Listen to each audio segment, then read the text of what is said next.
Өөх цаадаа та төр газраа авч үлдээд барилгаа авч үлдээд гэд буруу юм яриад байна. Наадхан дээр чинь л хулгай гарна. Ховын өвшилт наад газрыг чи өгөөд барилгыг чи өгчих юм бол өшөө гой байшин барилга хөрөнгө оруулалт татан та сая Монголын цэцлэг холбооных дээр яриад ах шиг байна. Энэ бол буруу.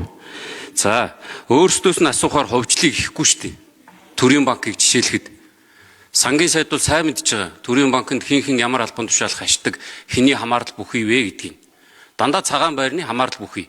Даа ялангуяа цагаан байрны даргийнх нь үеэл гүйцэтгэх захирал хийдэг. Одоо ингээд танд худлаа ярина, энэ ч нэг нь худлаа ярина.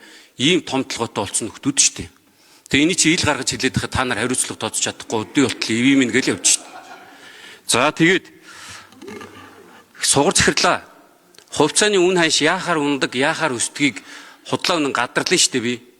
Хаан банкны хувьцаа одоо өсөлттэй байна. Хичээл заах гэж байгаа юу та надад?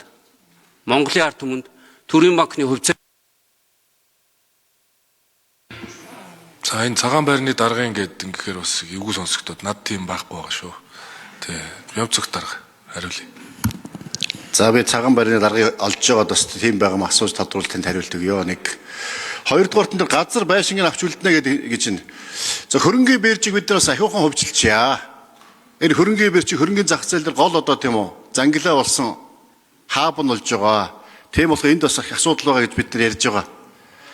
Гэтэл энэ хөрөнгийн бэржийг хөвжлөхөд цааталт нөгөө Сүхбаатарын талбай баруун талын газар тэр Сүхбаатарын талбай түүхэн үндсэнтэй дурсгалтай элдв очны нэрмж хүүхдийн кино театр байсан барилга энийг л шунаад авчихвээ гэ тийм болохоор бид нар харамлаад өгөхгүй байгаамаа хөвжлөхгүй байгаамаа гэж байгаа. Тийм болохоор тэр барилгаа тэр газраа төрдөө аваад үлдээе. Ганцхан энэ хөрөнгийн зах зээлийг хөгжүүлэхийн тулд хөрөнгийн биржийг нь өөрийнх нь тэр тусгай зөвшөөрөл өөрийнх нь менежментийн өөрсдийн тоног төхөөрөмж боловсон хүч энэ бүгдээ л ингээд хөрөнгийн зах зээлийг хөгжүүлэхийн тулд одоо олон улсын гадны сайн туршлага оруулж ирвэл яасан юм бэ л гэсэн тийм агуулгаар төр хариулт өгсөн шүү. Ийм ялгаатай зөв ойлгоорой та.